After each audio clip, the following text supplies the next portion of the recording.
ছেলেরা যাবে। তো আমি এই ট্যুরটা একদম মিস করতে চাই না, আমার সাথে যাইতেই হবে দোস্ত। কিন্তু আম্মু কেমনে বুঝাবো? আচ্ছা তোরা দুইজন আমার সাথে যাইস, আম্মুকে বুঝাইস, তাহলে আম্মু বুঝবে। তোরা যাই বলবি যে ভার্সিটি থেকে জোর করে আমাদের পাঠাইতেছে, এটা একটা স্টাডি ট্যুর, এইখানে গেলে আমরা বিভিন্ন জিনিস শিখবো, আমরা মার্কস পাবো, নাহলে সিজিপিএ ড্রপ করবে। এটা তো ঠিক আসতেছে, আম্মু আসতেছে। দোস্ত প্লিজ আমাকে তোরা জোরাজুরি করবি না। আমার মা চায় না আমি তোদের সাথে কোথাও যাই, আমি যেতে পারবো না, আমি মায়ের বিরুদ্ধে একটা কাজও করতে পারবো না। Please no please. কোথায় কোথায় যাওয়া হচ্ছে? কি কি বিষয়? আন্টি, আমরা ভার্সিটি থেকে স্টাডি ট্যুরে যাচ্ছি, আমাদের সব ফ্রেন্ড সার্কেলরা যাবে, সাথে টিচাররাও যাবে, কিন্তু দেখেন শিলা বলতেছে ও নাকি যাবে না। এটা হয় বলেন তো?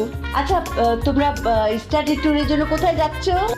আন্টি আমরা তো যাচ্ছি আমি বলি আন্টি, আমরা হচ্ছে গিয়ে মহস্থানগড়, তারপর হচ্ছে 7 গম্বুজ মসজিদ, পাহাড়পুর বৌদ্ধবিহার, ময়নামতি, আরো অনেক জায়গায় যাব।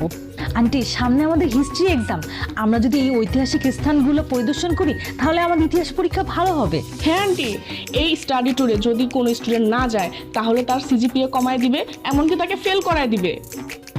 দেখ, ফেল করলে আমি ফেল করব, কিন্তু আমার মা যেটা পছন্দ করে না সেটা আমি কখনো করতে পারবো না। প্লিজ তোরা এখান থেকে যা তো প্লিজ। কেন যাবি না? ঘুরতে যাও তো খুবই ভালো, তাছাড়া স্টাডি ট্যুরে যাওয়া তো আরো ভালো, তুই অবশ্যই যাবি।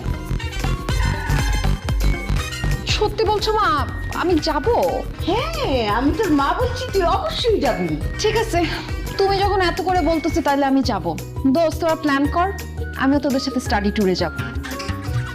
আরে তোমরা শুধু একা না, আমিও তোমাদের সাথে স্টাডি ট্যুরে যাচ্ছি।